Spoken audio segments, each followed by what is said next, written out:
This is week 8 now. We've got 2 more weeks left of Tanks action, and I mean, this has been an amazing tournament so far, and today's lineup is going to be absolutely amazing. Yeah, we'll talk about it a little more later, but today's lineup is probably going to be the sickest lineup we've had since the second round robin, since we started again. And I think this is going to be a really, really cool situation we have here with 2 of the best teams going against each other, as well as some of our medium teams really duking it out for a really important point situation going on in sort of the middle of the ranking. But yeah, it's been a great tournament so far. I've been really enjoying it quite a lot. We're coming up on the finals. We're coming up on those playoffs. So this is an exciting moment right now, but we are kind of nearing the end. We are nearing the end, and I can't believe it's been 8 weeks already. It's just you know, you think about it, and it's just yesterday we sat here introducing the teams to you, and here we are, you know, finishing off the tournament. So in case you are just joining us for the tournament, here is some information that you may need for to know what's going on. This is the WGL APAC-ASIA Season 1 Gold Series of 2015. And the Gold Series obviously means these are the best teams. This is the top-end tournament, you know, and the teams who are playing here are the top 2, at least, are the ones who are going to go into the Asia Finals. Yeah.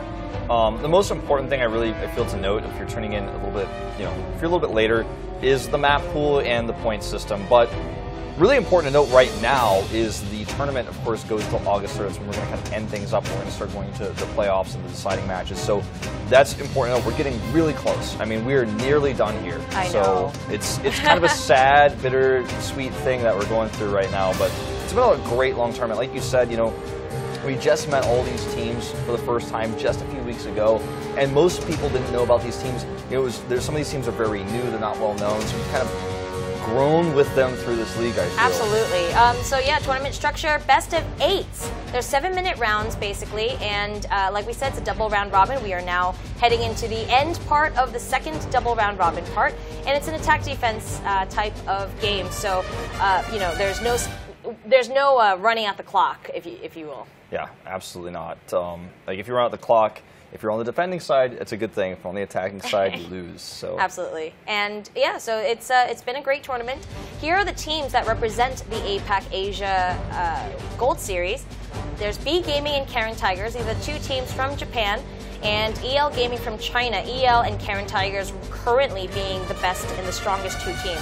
Horsemen from Taiwan. On the website, actually, they just did an interview, so if you guys want a little more information about them, you can go ahead to the WGL Asia website, and they'll have the little interview there for you. Yep. Then we have the Immortals from Vietnam, Run from Hong Kong.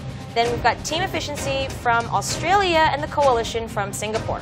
That's a great lineup of teams. Like I said, we've kind of grown with them here in this league. It's cool to see who, you know, does well. The 2 teams we thought were going to do the best did the best, but the rest of the teams, you know, we start off thinking maybe B Gaming was actually going to be better than Karen Tiger, possibly. We weren't sure, and then we're kind of towards the end here now, so we're starting to see where these teams are, what they could maybe improve, and you know, how they could grow as teams in the future, because this is a very, very, like, at the top end of things, I'd say top heavy points where we're at in the ranking, but all the teams in the middle are very close to each other. They've all got their own different styles. They've all got their own different personalities. You can see which players prefer which tanks as well. And that's what's really cool about this, especially, you know, especially going into even next season, which one of these teams return, and you know, we will know those players' stories. So I don't know, I'm kind of feeling a bit nostalgic just thinking back to like when we started and we barely knew anything about these teams, and now we know so much. Yeah, don't feel nostalgic just yet. We still have 2 weeks to go on this. And, you know, in the beginning, remember how much we loved Run, you know, and how they still have a really, really great team icon. I have to say, I absolutely love it. But it's just a lot of fun to see how things have panned out so far in the ranking system. Speaking of rankings, here is the current ranking list. Like we said, EL Gaming and Karen Tigers way up there, 33 points, 32 points. There's a 10-point lead they have over B Gaming. I know. But then, like right below, 4, 5, and 6, very, very close. We have Horsemen, Immortals, and Team Efficiency all 1 point away from each other. And it's really exciting because we have Team Efficiency versus Horsemen today. So we're going to have to see who actually gets to make it you know, higher than the other, because a 1 point difference really doesn't mean much. Right. No, Team Efficiency is such a great team. They've really held it together. They've really actually played so well in their last few matches. I have to say, like, of all the teams that are there, I was the most worried about Team Efficiency doing well because they got crushed by some of the other teams. Like they got crushed by B Gaming, they got crushed by Horsemen the first time they played against each other. But they've just improved so much. They have 15 wins. Look at the. I almost wanted to initially loop them in with like TCSG and Run. Like all these are kind of the weaker teams. But if you look at Team Efficiency, they have 11 more points than Run and TCSG. Yeah. They've taken some upsets. They have taken some really important wins. And I gotta say, out of all the teams that are there in the middle, I feel like they've improved the most. I think so too. You know what? I don't know if they've improved the most. I'm gonna go ahead and say Karen Tigers might have. I just mean out of the middle teams, right? Oh, okay. Karen Tigers. We were talking about this actually just on Monday. We were like, oh, most improved. Even though they were always climbing towards the top, they look like better and better and better every time we see them. And I wouldn't even be insanely surprised if they beat Elong today. It's totally possible. It could happen. It's going to be an amazing matchup. And so today's matchups, then, let me introduce them to you. We have, like we said, Team Efficiency versus Horsemen. This win is so imperative. Whoever wins here basically gets up on higher in the rankings, right? Yeah. And both teams have so much to fight for. It's going to be an amazing matchup. Then we have Elong versus Karen. This is first place versus second place. I mean, 33 points versus 32 points. Whoever wins, so the only way that they can tie is if they go to a best of 9, and then Karen Tiger would have to win that one. Karen Tigers wins, right? And then they'll actually be both at 34 points, I believe. Yeah. That would be pretty amazing if that ever happened. That would be insane. Like we'd have to actually have like a tiebreaker match for the top. So I know. Stayed at the same as each other. And then we have Run versus Immortals, the team from Hong Kong versus the team from Vietnam. And Run, I mean, they've had a very difficult season so far. But you know what? They consistently have been showing up to their matches, and I feel like they have been really trying to adapt other strategies into their gameplay and just have been bettering themselves every week. Yeah, they absolutely have. Run, honestly, I'm looking to be, as this season ends, a much bigger fan of them than TCSG. You know, they show up for the matches consistently. They play hard. They're clearly training hard. We've seen them do some really cool strategies where they're clearly trying to counter their opponent's styles. They have switched things up here and there. They are a very aggressive team. They do like to often travel as a pack, similar to Horsemen, but a bit more aggressively, like a bit more haphazardly, you know, just running in there, as their team name suggests. But I have to say, I feel like the Immortals will take them down pretty convincingly. Hopefully they can show us some good strategies today because they never fail to they never fail to show us exciting strategies. No matter whether they lose, they even lose 0-5. Every game is exciting. It is really exciting. And again, in case you didn't catch it, the tiebreaker map will be on Himmelsdorf today. So great lineups. Super excited. We have all 3 sets today, and it looks like the first game is going to be on steps, actually. That's right. So a bigger open map for this first series. In our second series, we have Elong versus Karen Tiger. No steps, sadly, because I was really hoping we were going to get to see that. But we'll see. It looks like the game is now ready, so we're going to go straight into game number 1.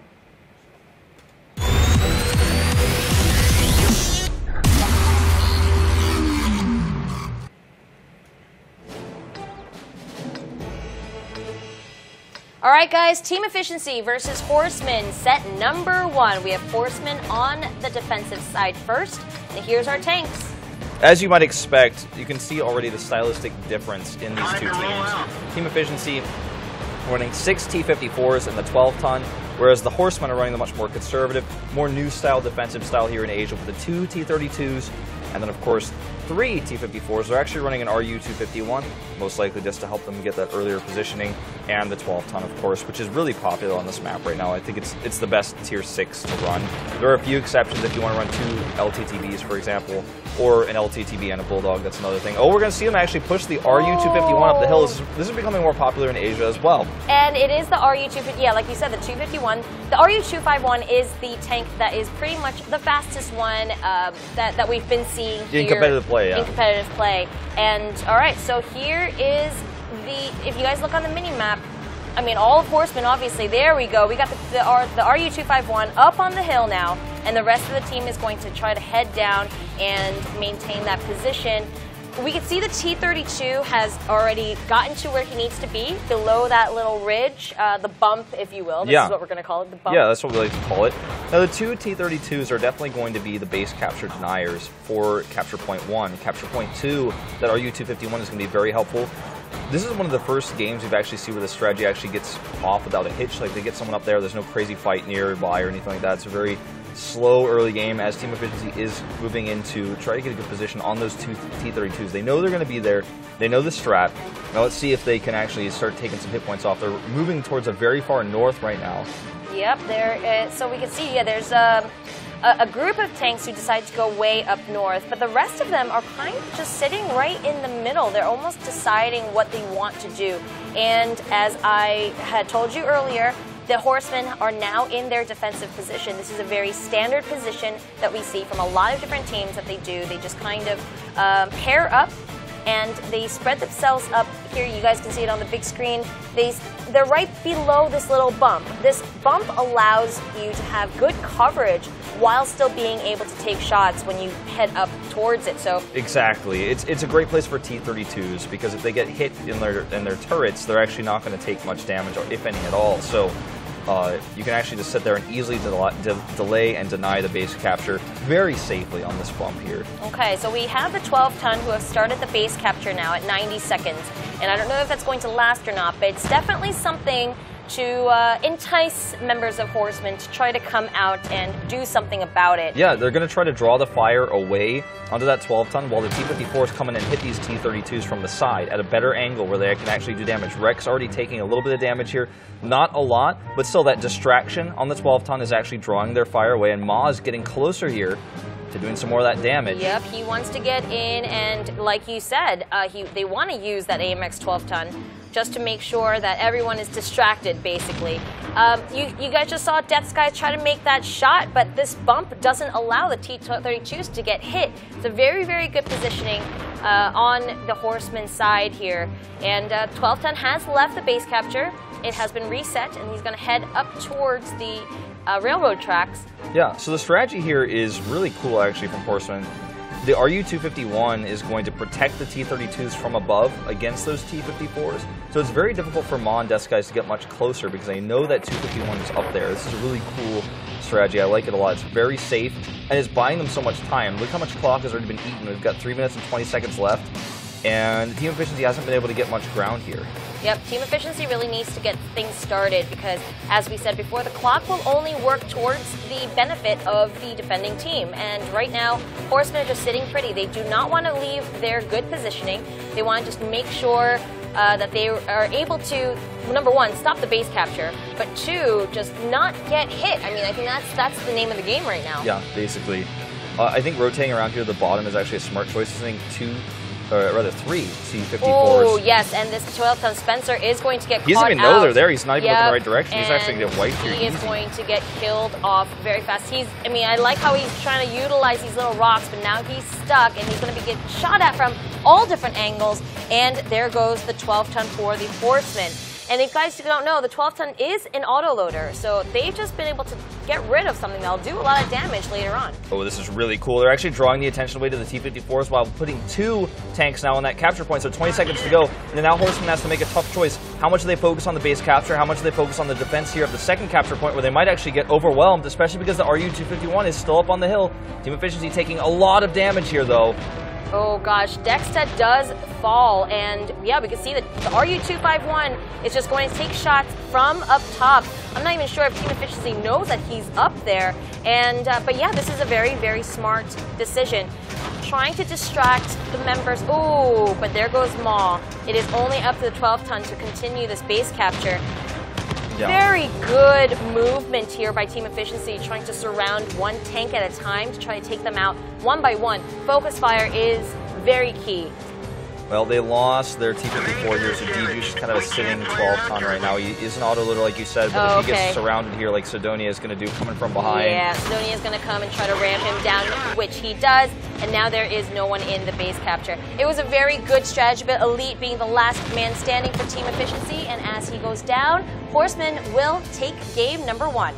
Very well played there by Horsemen, but I have to say Team Efficiency's movements were really smart. Everything they were trying to do there was cool because they drew the attention away. They knew the 12-ton was out there. They surrounded it and destroyed it. And that, of course, put Horsemen into somewhat of a panic. Oh, they're going to push from the south. We got to focus on that. And the second they started to reposition their T-32s, the second tank came into the capture point. The T-54 came in there.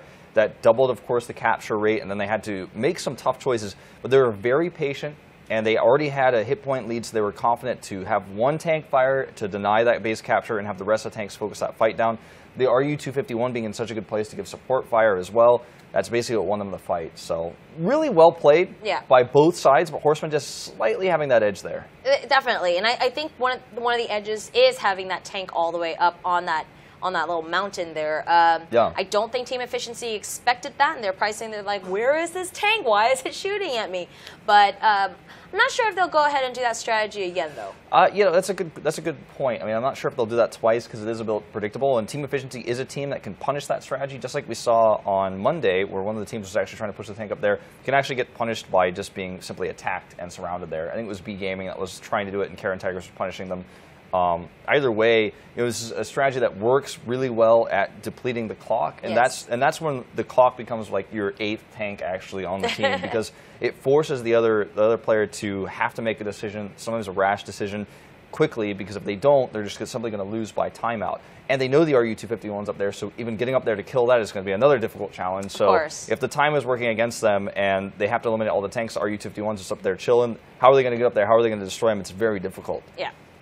But yeah, I gotta hand it to Team Efficiency. They played it very well. Their positioning was great. I like the way that they were trying to circle, you know, one tank at a time and try to really utilize ridding the opponent one by one. Obviously, it's a lot more effective to do that than just shooting haphazardly at tanks. So good strategy. Just maybe needs a little more polish on the execution.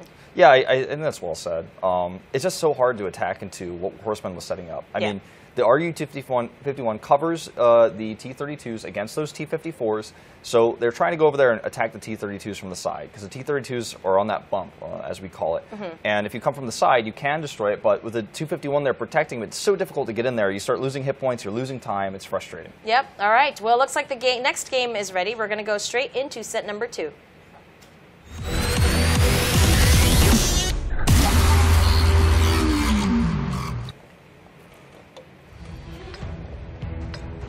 Here we go, guys. Horsemen has taken the first game. It is now set number 2, and let's take a look at the tanks.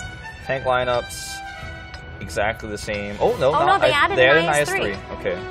Let's get this show on. I wonder if the IS-3 will end up being the second tank that tries to capture, should they decide to do that same sort of rotation to the south. That might make sense, obviously, because the IS-3 is going to be able to give more armor and more coverage to the 12-ton when they do. Yeah. Right now, we can see, actually, they're going to set up and try to push the RU-251 up again. Yeah, I like this. It worked really well for them last game, and it's a really good strategy. It's, you know, one of the standard strategies is just simply to use those T-32s, but this gives you extra coverage of those T-32s. This is absolutely hilarious to watch, actually. Yeah. And honestly, if Team Efficiency were able to just come and catch them off guard while they're doing this, they're basically sitting ducks. You know, it's like a bunch of tanks in a row. Yeah. I think we had a graphical bug there for just a second, but fear not, everything is fine. Everything is fine, and the RU-251 has made it up to the mountain, and he's going to try to get into a good position there. The T-32, again, I think they are trying the same strategy as, you know what, it did work earlier, so why not? Just Rex, if he can kill D-Juice, like, they almost win the game off of it, because the strategy that Team Efficiency is using is just having D-Juice give that extra pressure, but he's so weak that if he gets hit by just 2 T-32 shots or so, depending on where they hit him, can actually eliminate him right off the bat. So this is a really cool strategy. I love Horsemen's plan here. It was really cool to see how Team Efficiency reacted to it last time. Let's see if they use the IS-3. Based on the IS-3 position right now, I think that when they do that rotation, it is going to be the tank that accompanies the 12-ton. It's also really good at moving up here to the north and actually trying to hit those T-32s from the side as well. Much better than a T-54 because it's stronger, and if it gets a hit, it's going to be a big problem. Like, it's a serious hit. Like, the IS-3 does much more damage than a T-54. Of course. It is a heavier tank, like we said, slow, but it does quite a bit of damage. The T-32s right now just sitting here pretty, utilizing the terrain to their advantage, like we said, and yeah, they're just all in the same position as before, just waiting for Team Efficiency to make their moves. really just got to play the patient game and see what TE wants to do here. Yeah. All right, well, Death Skies here on the IS-3. Does get shot at, but he dodges it. Yep.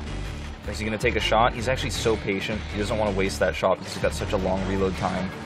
I mean, it's only 11 seconds, really, and if you're kind of hiding away like he is over there, it might be okay for him to start taking Yeah, shots. I mean, he he just definitely doesn't want to give away his position. Exactly. He definitely wants to, you know, be as efficient as he can with it, but, you know, he doesn't want to sit there forever. He was actually taking quite some Wow, time. that was a very good shot from Nunn all the way up from the mountains. The high ground is really helping him out. He's just he's protecting those T-32s. He's like, I dare you, Ma, to try to get into range of those T-32s. I know the plan. I know how to defend this. All right. Well, like we said, there's the 12-ton in the base capture. Oh, not anymore. Oh, now he's back. He took some damage, though, and that's really important. It's much easier to be destroyed now. Ma is really just looking for the perfect angle. Ooh, he's going to try to challenge Nunn here. He misses, but that's a really bold move. It's really risky, but if he can eliminate him, it's going to make taking out these T-32s much easier. It sure is, Wolf. You can see here all the crossfire that's happening. Everyone's trying to hit each other from a further distance. They don't want to run in just yet. Siki does take quite some damage. He's down to 731 HP now. And just a very, very patient game by both. Now there are 3 tanks for team efficiency. They're going to try to hurry up and capture this base. Ooh, this is an odd choice because they're not bringing the IS-3 in here. So these tanks are very weak, but they are going to have to get some good shots here. This is actually forcing Gorilla and the Just Rex to move into range of the IS-3 and Ma on the T-54. 10 seconds to go. This could work if no shots connect. And so far, none have. So far, none have, and there's gosh. Okay, now we can see the base capture timer just going awry. It's going kind of crazy right now. But the rest of Team Efficiency really needs to start taking out members of Horsemen if they want this base capture to work.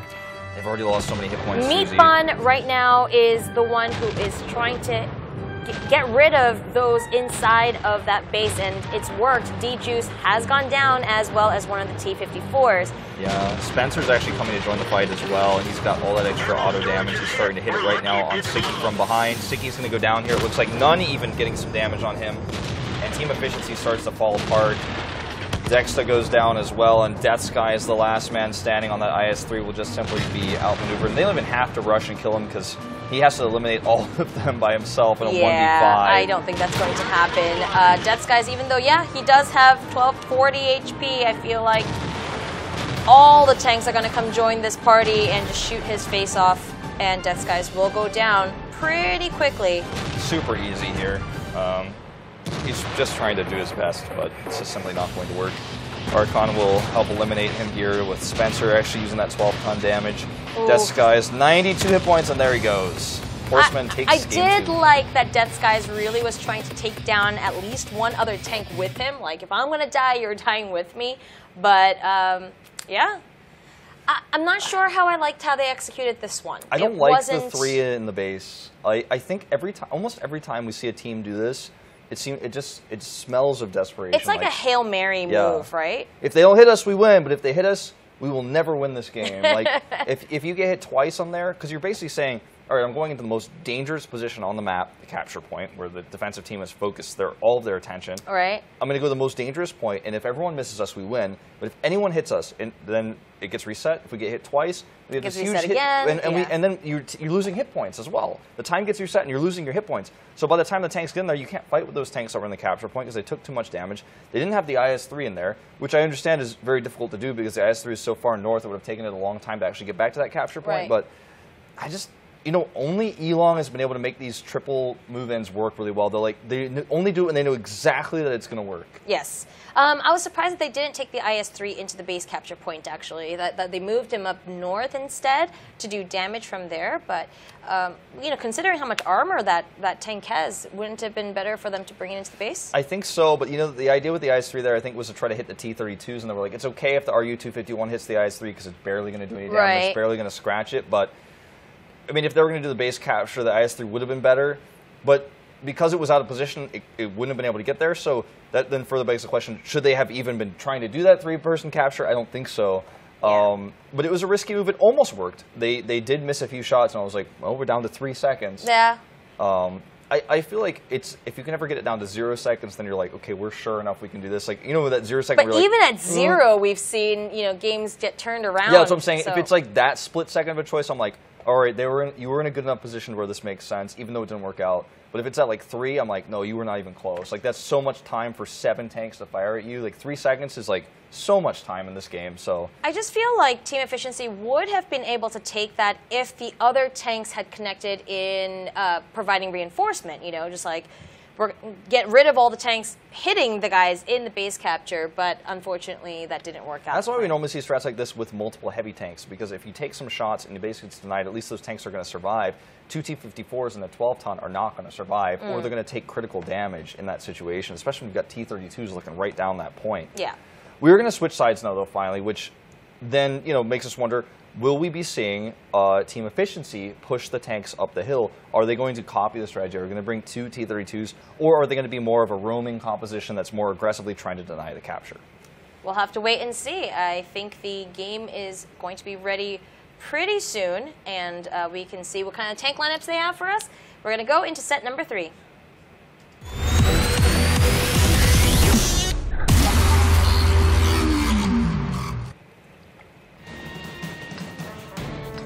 Okay, we have set number 3 now, Team Efficiency versus the Horsemen. Horsemen have taken 2 games, but now sides have swapped, and Team Efficiency on the defense. Team Efficiency is running 1 T-32 only and 5 T-54s in the 12-ton, so I do not think we're going to be seeing anyone push up. It's impossible. I just don't think it's physically possible to push any tanks in this composition up. That's what, the T-54 isn't fast enough like the RU-251 to actually get itself up that hill, and you need a T-32 to push because it's like long enough. If you look at the Horsemen's comp, they're actually still running 2 T-32s, which is really interesting, which means they probably want to try to aggressively push through the center and use those bumps on the attack here, which is pretty unique. We don't really see this strategy used very often. We've seen it once or twice. I feel like the Immortals have done this before. The Horsemen, the way that they're attacking, they're not utilizing the west side of the map. They're actually going to all bunch together and see if they can head over east and catch them off guard, it seems, while Team Efficiency still hasn't gotten exactly the positioning that we expect from the defending teams. They're kind of still clumped together, and we can even see that they're all just... They're waiting, yeah, I think but they're not positioned in an optimal Exactly. manner. I think that's because they're a bit thrown off by the strategy from Horsemen. Okay, they're going to send those T-32s right up the hill right away towards the capture point. They're going to try to push these T-54s away. Look at how they move away. It's almost like these 2 T-32s are like a pool cue pushing balls away. Like they're just pushing them away. Yep, Gorilla does go ahead and take some damage onto Maw, but again, a very standstill game. We have, the entire team of Team Efficiency kind of traveling as a pack now, and in a very different position than what we expect from them. But they are still utilizing the terrain to their advantage, and this is really interesting. Yeah. Now the Horsemen have started to gain quite a bit of ground here, actually, and they're trying to scout out the position. Horsemen is trying to bait right now, I feel, very hard. They're trying to bait Team Efficiency to try to come in from the other side. Look at this. Spencer's trying to scout. Are they coming? Are they taking the bait? Are they going to move it around? Spencer will probably die for this. Oh, shoot. Yep. And Dexter is going to come around. He knows exactly where Spencer is and wants to get rid of him. And he does. So now already Horseman is down 1 tank. And they're in a very good position, though, to start capturing this point. They're actually going to send the T-32s in here first, and probably will have a T-54 join them. See, this strategy makes a lot of sense to me, because now the rest of Team Efficiency is kind of in disarray trying to get in here and deal with this. This is going to be all about Team Efficiency's accuracy and how quickly they can respond in a good position. Because I don't think Horseman is actually trying to win this by base capture. They're trying to threaten a bad position out of Team Efficiency. They're trying to force them to be in an unfavorable position, and they're going to take a fight. 3 T-54s in the 12-ton moving in from the south right now, the southeast. And they're going to go for Sidonia Tommy right from the start here. Yeah, but they haven't connected anything, really. Base capture is down to 8 seconds. So you can see here Team Efficiency is frantically trying to make their way over. And Siki trying to stop this base capture. He doesn't have much time at all. Look at this. Horseman is just taking such a great fight here. Again, I feel this is not about them trying to rush the base capture. It's trying to threaten a bad fight out of Team Efficiency, and they're going to get it. Death Sky's getting low here as well now. Oh, look at that Nun blocking for Sidonia Tommy. Really good rotations here. Still a close fight right now, but Archon giving so much support fire over here. very, very well done. We see tanks are just dropping left and right, but it's mainly on the left. So team efficiency is losing tanks. Maul is going to be taking a lot of damage. Sly Fox down quite a bit as well. Like you said, Archon, man, he is the man of the hour. Just standing behind, making sure he's not in any fire and seeing if he can help his team out in killing off the tanks. Like you said, it was not about the base capture. It was really about luring out team efficiency so that they can kill him. And Elite, again, last man standing, but not for long. Horsemen, all focused on him, all eyes on Elite, and they're going to go ahead and take game number 3. Yep, 3-0 score right now. That was a beautiful strategy. That was incredible. That was like, okay, let's force them over here. We've got our teeth or 12-ton checking it out. He's going to say, oh, they're all moving around. Let's go in the base capture. They're going to have to make a tough choice. Are they going to rush at us in a bad position and we're just going to fight them better?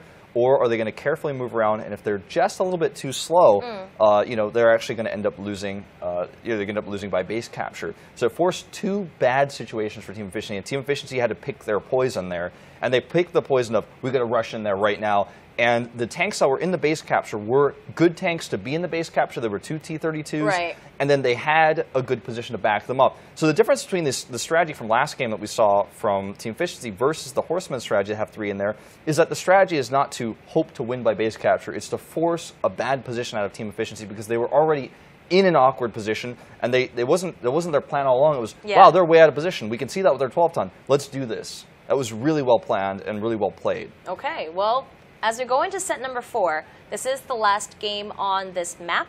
And do you think we're going to see any tank changes there?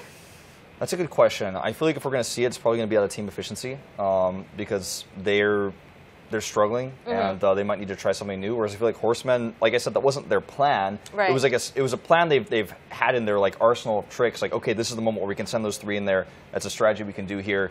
But I feel like they're much more flexible with this composition. So I feel like they're probably going to stick with it. Team Efficiency might change things up. It's really hard to say. Fair enough. Fair enough. That's all I can say about this one, Susie. Like, that's all I can predict. Okay. Okay. I mean, Team Efficiency, again, we've been saying this. Some days they're really on their mark. Some days they are not. Yeah. Today feels like a not day. They do have the good strategies in their minds. I'm just not seeing the proper execution here. So I hope they can take a game off. What do you think? I feel like the next map is Ghost Town. I like their chances much more on Ghost Town than Steps. Like, Horsemen seems to have been insanely well prepared for this. Yeah. So I favor them here, taking this 4th game. I think they're going to play a very similar strategy. Move towards the middle of the map, not do what Team Efficiency expects. Okay, well, it looks like both teams are ready. We're going to make sure that everything is good, and we're going to head into set number 4.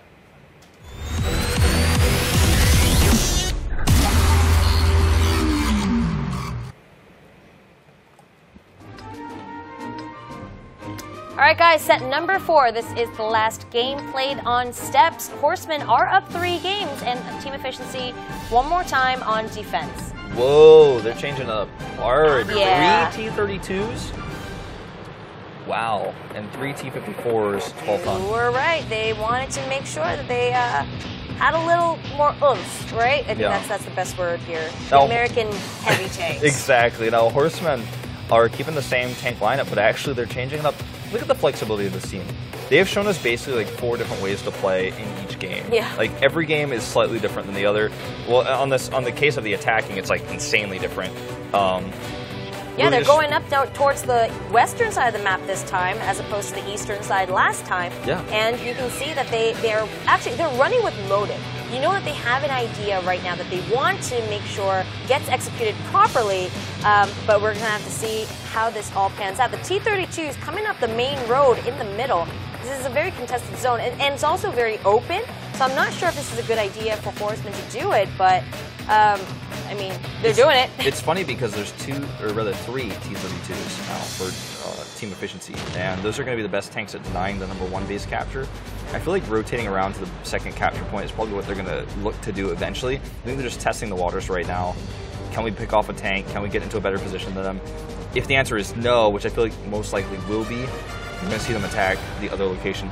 This starts to look like one of our standoff games we've seen on Steps. Yeah. With weird tanks, but still the same sort of idea of, wow, we just can't get a better position than them. Let's just kind of feel it out, and whoever ends up getting the best shots here, it's just an accuracy game. All right, well, Team Efficiency are now trying to maintain that standard position all along the bump.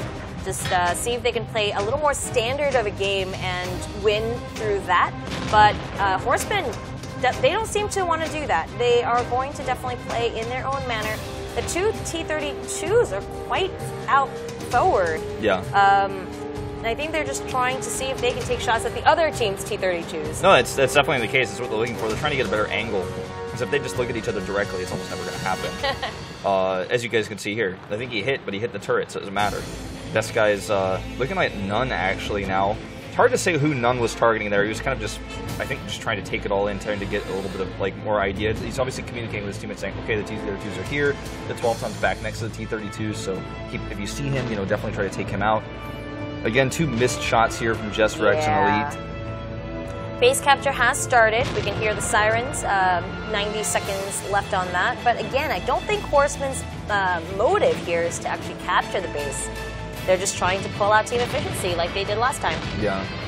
This has just been a very, a lot of missed shots game here. Trigger-happy game so far, basically. Just a lot of shots fired. Look at that. Shots fired, hits 1. Shots fired, 5, hits 1. Like, these tanks are just not able to connect. Oh, that connected. Just Rex takes a bit of damage there. Just a little bit. Nunn's positioning is really good. I like that a lot. Yeah. D-Juice as well. Like, he cannot be hit. So yeah, basically, you are right. It's a standoff game. They're just going to try to take shots at one another and see who has the better positioning, who has the better accuracy. And yeah, Nunn still all the way up there by himself, just looking around, letting his teammates know exactly where the other tanks may be. This is starting to look bad for Horsemen. They have not got enough ground here, and they only have 3.5 minutes left. Yeah. So, Team Efficiency spread out really well, using these 3 T-32s, and it seems like Horsemen is struggling to deal with this, and they are actually, with 2 T-32s on the attack, going to be hard-pressed to rotate around, and there's already 2 T-54s waiting for that sort of rotation. Here comes the rotation. There's 3 T-54s moving around, trying to hide themselves behind the mountains. If you look on the minimap, you can see there's like a bit of a raised area there, so T-54s cannot be spotted right now. It's going to take them longer, but it is a safer path. The T-32 staying in place, making sure that they give the illusion that the rest of the team is back there. They're going to keep firing shots, making sure that Team Efficiency doesn't know that these 3 tanks are coming around. Yep. And yeah, I mean, it looks like they're going to try to go to base capture number 2, where there are only 2 lightweight tanks waiting for them. I wonder if we're going to see them do something similar to what they did in the first set, except with the first capture point. Send the 2 T-32s into the capture point 1, have that T-54 from the north send there, and as that's happening, send those 3 T-54s to disrupt from the right side. I think that's a possibility, but the T-54 to the north is not moving. It's just Archon and Meatball now coming around here to the south. Dexta, he's waiting for this, and he will see this very soon. Dexta is not actually. No, well, he's got the 6th sense. He's got the 6th sense. He doesn't know exactly where they are, though. He's going to kind of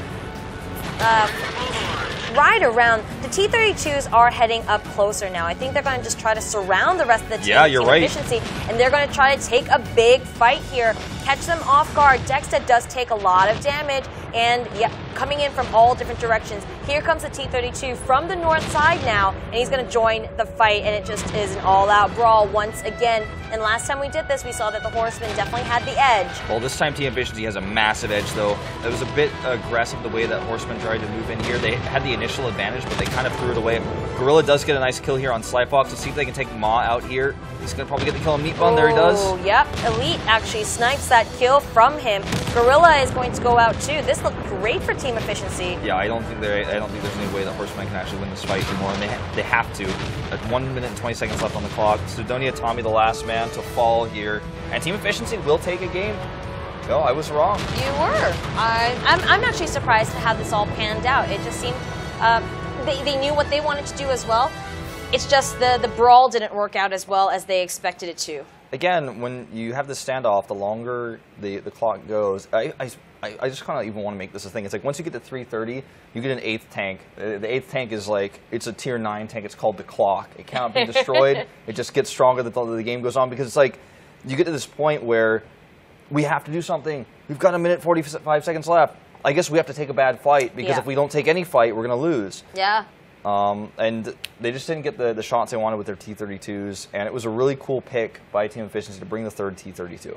It was. I just feel that I like the idea of surrounding them and trying to catch them off guard. Again, they were waiting for Team Efficiency to get into bad positioning, but Team Efficiency seemed to have figured that out, you know? Oh, yeah, for sure. And they sat there.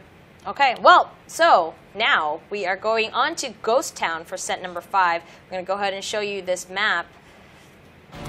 Ghost Town. One of our spookier maps, Susie, here in the so WGL. Scary. It's so scary. So many ghosts. But there's 2 main capture points here, as you guys can see. One to the north and one to the center. Depending on which strategy the attacking team takes, the defending team will have to respond. And it's really important to scout with your Tier 6 right away what the attacking team is doing, because the responses are very different. If we see the rush to the northern capture point, then you're going to want to deal with that with some ranged tanks, and maybe even try to rush it down with some of your IS-3s and just destroy those tanks in their defensive position.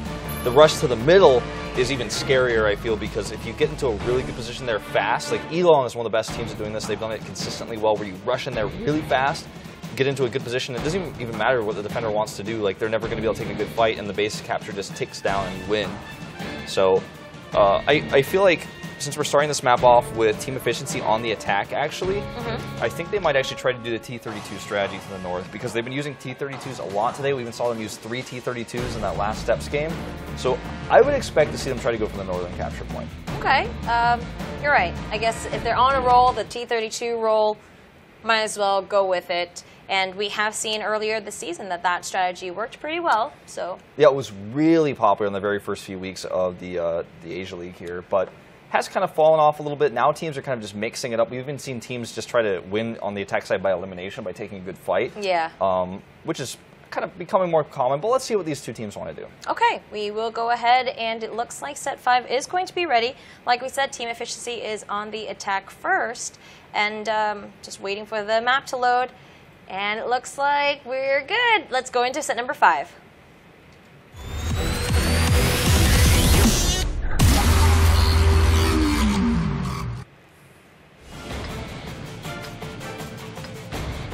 Okay, guys, set number 5. We are on Ghost Town now, and Team Efficiency has taken game number 4. The score is at 1-3. All right, as expected, Susie, Team Efficiency is going to run those 2 T-32s. With 3 IS-3s and a 5100, I think they're going to be going to the north. Let's see what they decide to do here. On Horsemen side, 4 IS-3s and a 5100. They do have a T-54, which is going to be very important to try to get vision, as well as that T-37. And we do see that Team Efficiency actually initially going through the center of the city here. The T-37 is going to scout the north. Spencer is likewise doing the same, trying to come to the middle here. Yep, and I mean, this is a pretty standard opening. Everyone's kind of scouting each other out. As you guys can see, this is definitely more of a city map. It's not as open as Steps is, and so there's a lot of more nooks and crannies for people to jump out from. Oh wow, they're actually going to do the Elong Rush. 3 IS-3s here in the middle, and the T-37 to the north. So this is going to be an easy fight for Horsemen to take if they can get into a good position, which is so difficult behind this crane. Siki, Slyfox, and Dexta trying to count that timer down, and already taking a bit of an advantage here. Very, very good. 22 seconds here, and Horsemen are going to have to do something about it. They're going to have to go around. There are 2 tanks on the other side of the map, however, who can come up and surprise them, basically. Because this base capture is right in the middle of the map, you really have to be careful on where your opponent is going to come in. Oh, here they come. From. Oh, shoot, there they come. But they don't hit the base. Okay, oh, just struck 6 wow. second shot there. 5 seconds left. Yes, and now I feel like Siki should just move over to the other side of this crane. Yeah, I completely agree. Deskai's and the leader trying to help block out from the other side meanwhile. And the 5100 has fallen, so they don't actually have that support they used to have. And now Horseman is trying to outmaneuver them here. 10 seconds to go. Good shot there on Siki. Nice. Gorilla does go down somewhere off the map that we haven't seen. Death Skies does too. But all the focus right now is here in the middle of the city. We can see Just Rex has gone down. It is just a back and forth. Starting to look like the strategy has failed, though. Sidonia Tommy trying to move around Siki here with Archon and None to actually give support fires. Sidonia Tommy may go down here, but it'll have been worth it with the damage he's done. Yeah. Jiju's looking up at him. Siki is trying to just ram him to death now. He's just kind of trying to catch. But Archon goes ahead and finishes him off first. Adonia Tommy does run away scot-free. Elite and Jiju's are the last 2 men standing for team efficiency. This Australian team needs more than just a crane right now to help them capture the bases. And it looks like Horseman's going to take their 4th win. Okay, so I want to try to break down that strategy as quickly and as best as I can before we go into our now 6th game. They put 2 T-32s. The reason why they put the T-32s is because in game 1, obviously, it's a blind pick tank list, so you get your opponent's tank list as you submit yours. So they're like, oh, they're thinking the same as me. Oh, they're going to the north, but they're not, and they rush the middle because they're expecting the other team to think that they're going to the north. They send the T-37 there to also show the base capture, so it makes it look like they might actually be rushing that base capture. Also, he scouts how many tanks are up there, how much are we going to deal with, how should we position ourselves in the base capture. We've seen Elong do this exact same strategy without the T-32s. They just kind of rushed it, and it worked really well for them. But Horsemen clearly have seen this before. They've studied against this specific strategy before. They know how to deal with it. And that was a really close fight. I'm actually really sad it didn't work out because it was so close to working. That's the kind of base capture rush that I look at and I go, that's smart. We've seen that before. Yeah. That's really clever. When when Horsemen were coming in, I feel like Team Efficiency needed to rotate a little bit better to make sure that they don't take the damage and continue that base capture. A little slight mistake on their end, but I'm sure there was a reason for it. But wow. Very well done by Team Efficiency. Even though they didn't take the map, it was a good strategy. Really well done. And as we go into game number 6, we're going to have to see. This is it. If Horsemen win this, then they win the series. So we will head into game number 6 and take a look and see what happens.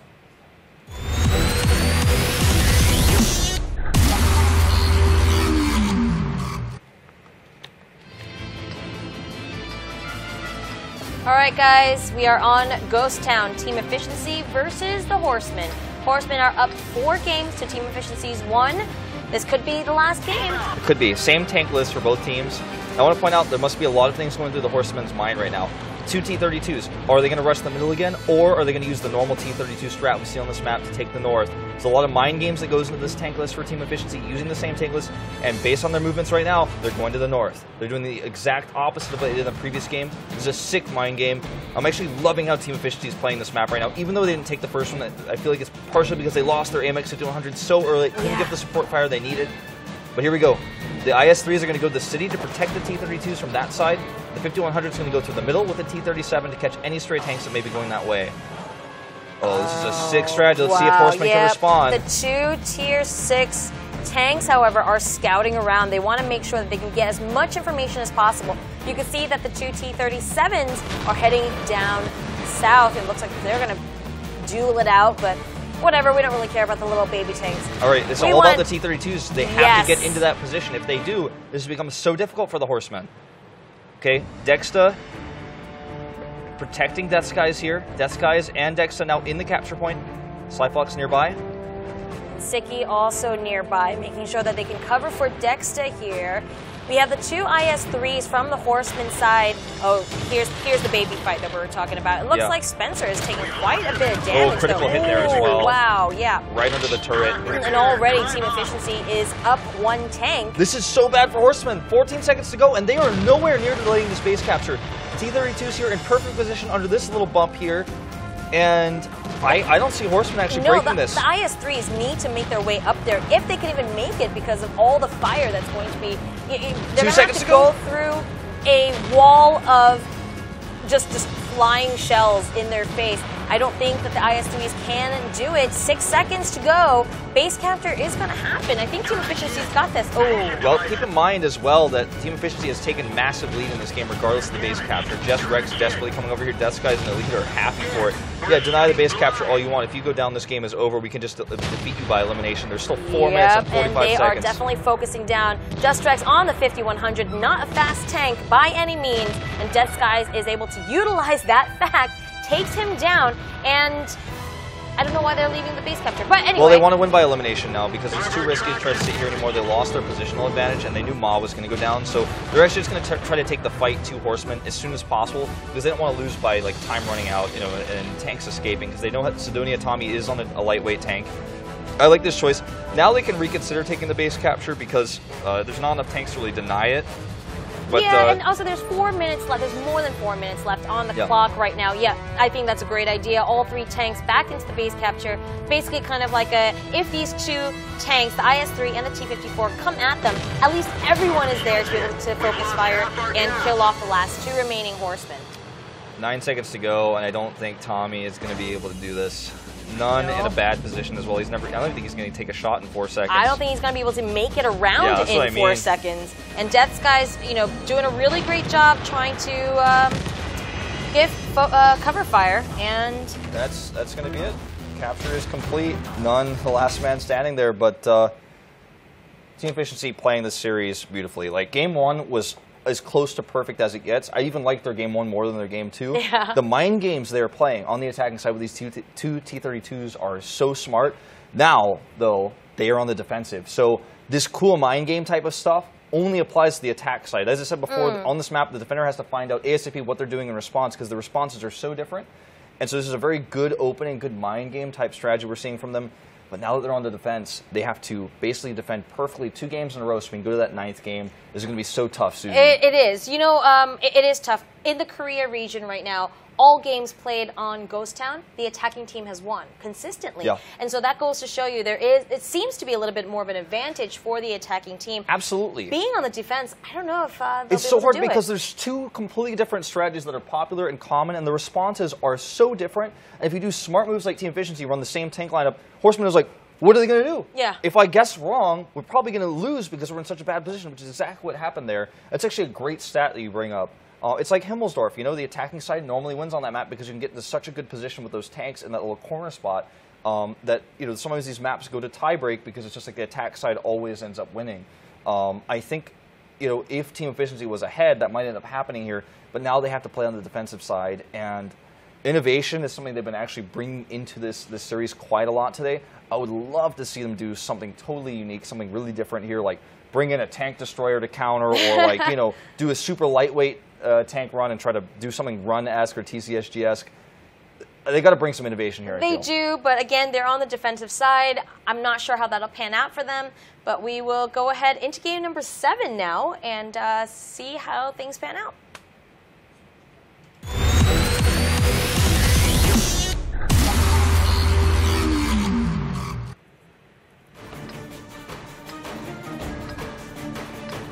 Okay, game number 7, guys. Team Efficiency slowly crawling back into the series. 2 wins, Horsemen's 4. Here is the tank lineup. Horsemen looks like they want to win this game by elimination. 5100, 4 IS-3s, a T-54, and a T-37. They're not planning on doing either strat necessarily specifically. They're just looking for good fights in the city. Team Efficiency is changing things up. They're bringing a very unique lineup to the table with 2 5100s and 4 IS-3s on the defense. We almost never see that. It's a lot of damage, and it's a lot of tanking for that damage. Even bringing the VK as well, which we do see every now and then, used on this map and used on Himmelsdorf because it's a really small tank. And, it's a bit beefy for its size, and often can lead to fights that you win when you're scouting with it. Okay, guys. Oh, and let's see if that happens here, because it's going to be that baby tank fight again. Oh, he misses 2 shots, though, and takes the ram damage. Yes, and Spencer, obviously knowing how this T-37 moves a lot better than I think DJuice knows how the VK-28 does. Spencer... Oh, he gets away, though! Yeah, he doesn't take him out. Wow, DJuice is down to 21 HP. But... it's like...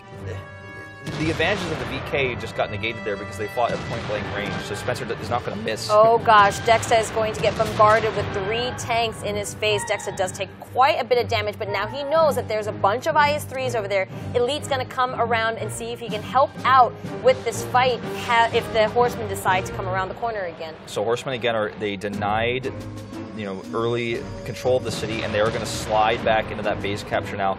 It's tough for Team Efficiency to actually contest this because they lost positioning, but their positioning for the Horsemen is not perfect either. They've got Jess Rex in here. I mean, that's a 5100. That's not ideally what tank you'd want to have in there, but the positioning is decent. It's just not perfect. So this is contestable by Team Efficiency, but they've got 32 seconds to do it. DJuice is actually trying to get into position to try to deny that capture from afar. This is a smart move. We've seen Opolis do this as well with T-54s. On this very map. He is quite far away, though, from where all the action is. It's base tough to capture, hit those shots, right? Yes. Base capture down to 10 seconds now. Okay, Maz can actually start shooting his shots out. DJuice misses. I like his idea here, but the accuracy on the DK is not that great. It's not the greatest. No, it's not. They really need to get... Okay, they do hit one, but there's so many tanks in here. Down to 17 seconds. Death Skies is actually moving into such an aggressive position. He is, and the T-time positioning here for him is it's good, but for him to be 1v4 right now, Elite does come by, but it might be too late. Death Skies is already down pretty low, and one more shot will kill him off here. 20 seconds, one more time in the base capture. Yep, Death Skies does go down. It is now up to Elite, but again, it's a 1v4 situation once again. Dexta, from afar, is able to take shots onto Just Rex. Oh man, this is not looking good for team efficiency. They're taking too much damage. Yep. It's the attacker's advantage, you know? It really is the attacker's advantage. Oh wow, look at that gang. They're just going to come up and bully Elite down to death. I'm not a fan of bullying, but in this situation... In this situation, I'm like totally okay with it. At least it's not cyberbullying. Oh wait, well... Anyways, Meatbun is going to actually take out Maul here. Maul has no rounds left. He's actually just going to ignore him. He's like, oh, clearly you have no rounds left. Why would I even care about you? I was going to take out Siki, who does have rounds left. He misses, though. Oh my gosh, Meatbun, what are you doing? What a terrible miss there. But 15 seconds to go. None needs to be denied. Maul still can't even fire. He's actually going to go down here. He is going to go down, and it looks like there's only three. It's not good for team efficiency. D-Juice could have been such a more useful player if he had been nearby. And you know, maybe they also put him up there so that they can run out the clock as well, so they can just hide up in the bushes and no one will know where he is, basically. Base capture did get reset, and they're actually going to go for the chase. I think they're just going to go for the chase. Yeah, they're just going to kill off Siki. Siki is... Well, they have enough tanks. It's like Siki has no rounds, right? They have enough tanks where they can just leave Nun here. Nun can just chill. And even going to leave Meatbun with him. That's 2 tanks in the capture. That means they've got 30 seconds on that. But if Siki or D-Juice comes anywhere near him, they can just blow him up. So there you go. Siki didn't even have any rounds. And now D-Juice... He's going to hide, right, but it's impossible for him to do anything, especially against 4 tanks and a base capture that's got 22 seconds on it. They could actually... We're just going to sit here and wait for the base capture to finish. Yeah, they could actually send the other 2 tanks into the second base capture, and it would just be impossible for him to deny both. But it looks like they're confident enough that just 2 tanks here will be fine. Yep, D-Juice is going to make a run for it, it seems. But again, 21 HP on this guy. Yeah, if he went down that hill even a little bit faster, he would have actually just died. Just killed himself, suicide run. That would have been the saddest way to lose here. Here we go. There's now 3 tanks in there. D-Juice is down, and we're just going to wait. Well, no, it's the last tank. Yeah, we don't have to wait for it. It's over. There's only 3 seconds left anyway. So, wow. Team Efficiency played an incredible series, but that was a well-played finish there for Horsemen. I have to say, I didn't expect this series to be so close. Like, even if you look at a 5-2 score, it doesn't seem like it was that close, right? But each game was so close. Team Efficiency played incredibly well. I got to give the win, got to praise Horsemen for their play, but I did not expect Team Efficiency to play that well. They played some of the best play we've ever seen from them. Yeah. It was really good. Again, they're a team that's just been getting better and better as the weeks have been rolling along. And but you know what? Congratulations to Horsemen. They have solidified a higher rank now. That's 3 extra points for them. 3 more points on the belt notch or whatever the saying is. I forgot the saying. 3 more points on the old belt, yeah. Something like that. 3 more points to put on the backpack, I don't know. I think that's how the saying goes.